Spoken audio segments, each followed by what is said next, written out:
We got my Dave. Karen can sing the rest. That'll do. Keep up to date with the latest WSL action and the biggest interviews. Team keeping an eye on our games. It just shows how big we're growing. Subscribe to the Koi Gig podcast stream on the OTB Sports app now. OTB AM. With Gillette, proud supporters of Movember. Gentlemen, let's move. Now, Ciara Grant is with us to celebrate the fact that Shelbourne are Women's National League champions after an unbelievably dramatic final day to the season. Ciara, good afternoon, good morning to you. How are you? I'm great. Better than ever. Did not expect to be in this position this day last week, so yeah, all good. So this day last week you guys were second in the table, 2 points behind Peamount. Peamount went 2-0 up against Galway at the weekend. Does that news filter through to you guys? Do you know the score in the game? I knew it was 2-2 at half time. I hadn't known they were 2-0 up. I think Jessie ran past me, it was about 5 minutes ago before half time. It was just it's 2-2, and I was like, I don't care.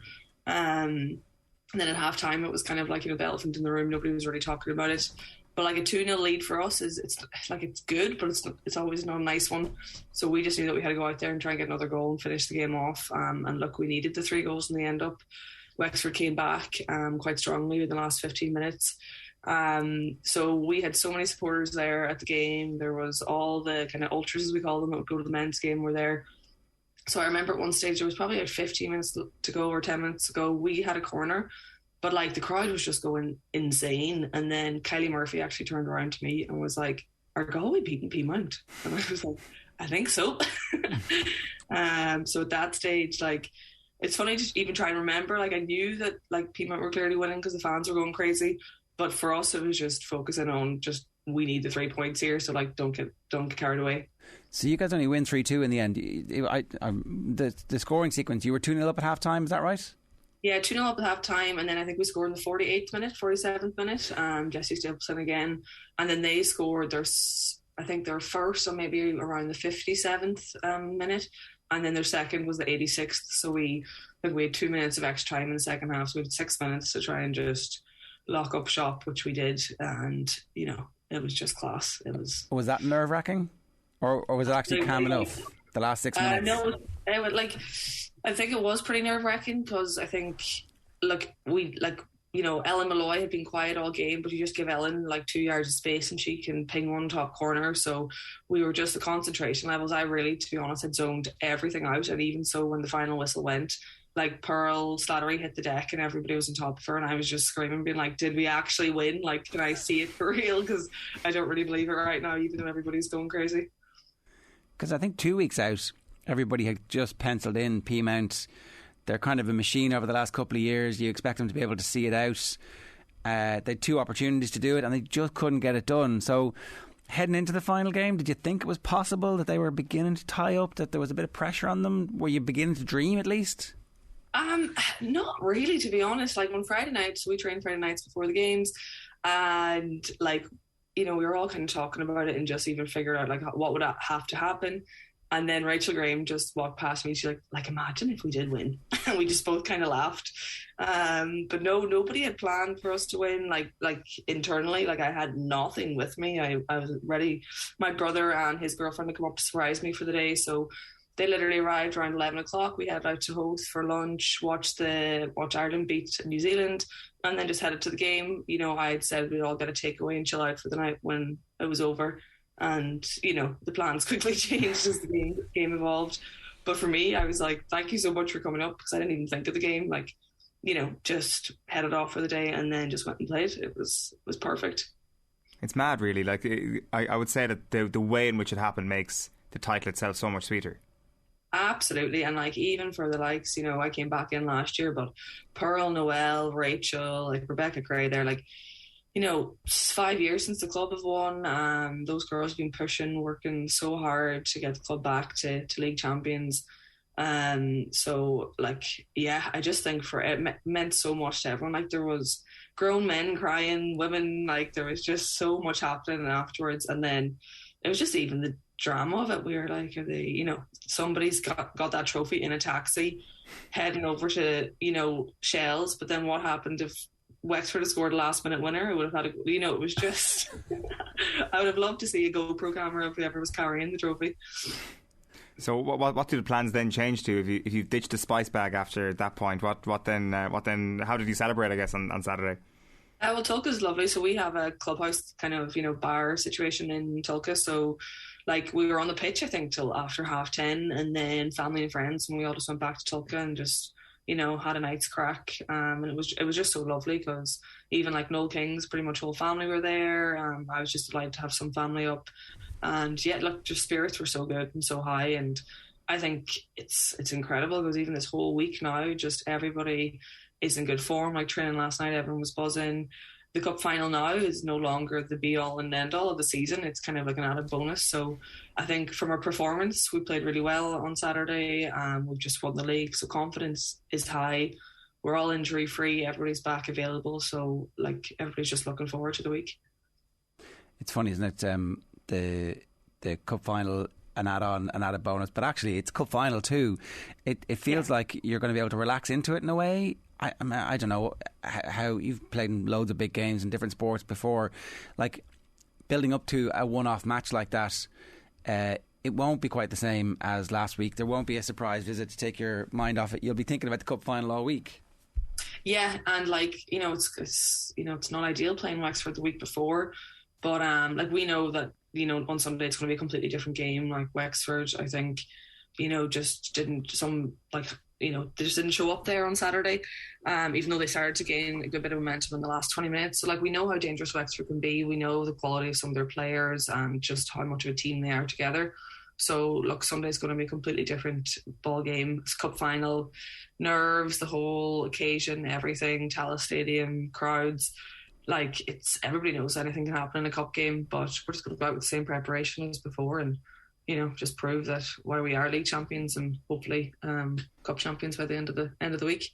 Ciara, you were part of a really talented underage Ireland team that finished, I think, runners up in the Euros and quarter final in the World Cup with the under-17 squad, and a couple of your teammates from that are obviously still with the national side. Around about that time, though, you were also playing, was it basketball for Ireland and inter-county for Donegal? Well, never basketball for Ireland, but basketball for Ulster at several stages. But like playing a lot of sports growing up, and even went back to play Donegal there about 4 years ago as well, for almost two full seasons. Donegal, as we say, it's on the edge of the world.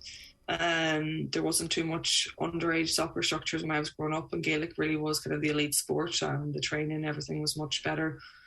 So I would have played with boys Ballyrane team until I was under 16s, and then joined the senior women's team at 16. But just the standard wasn't good enough. So when you were training in Donegal, it was kind of like here, and then going up to international was a massive jump up. So at that time, Noel King was also my manager, and he gave us full kind of permission to go play Gaelic because he knew the training was very good. But as I say to some of the younger girls now, when say if somebody asked me for advice on what to do, it was a different kind of time, even though it was only like 10 years ago. Soccer now has gotten so much more elite fitness levels, training, everything. It's harder to do both when you're trying to play at two top levels of Gaelic and soccer. Like girls are having to make decisions a little bit younger now of what sport they want to pursue because there's too many clashes. I personally, I know I'm a little bit older now, but when I hear some of the girls going off and playing a Gaelic match on a Sunday after a match, it's baffling. I'm like, how did I used to play 2-3 games a weekend? Like, you just can't do it forever. What changed, do you think, in the last 10 years? Why has the standard raised so quickly in women's football, soccer? Quickly probably isn't the best word. Like, it's taken its time. Yes, standards haven't got better, but I think if you look across all women's sports in Ireland, media coverage is a huge thing because once more people are looking, more money's being invested. And I know money's not the be all and end all, but you just can't compare an amateur setup to a professional setup. If you look in the Premiership, you look at any league across any sport, what team often, not always, is doing the best? The team with the most money, because they can invest in the proper facilities, proper training, proper staff. And I think that's slowly creeping into the women's game. You even see it in the League of Ireland, the men's, like the Shamrock Rovers and Dundalk before this season. But it's the clubs that can attract the bigger players, put in the right money in the right places.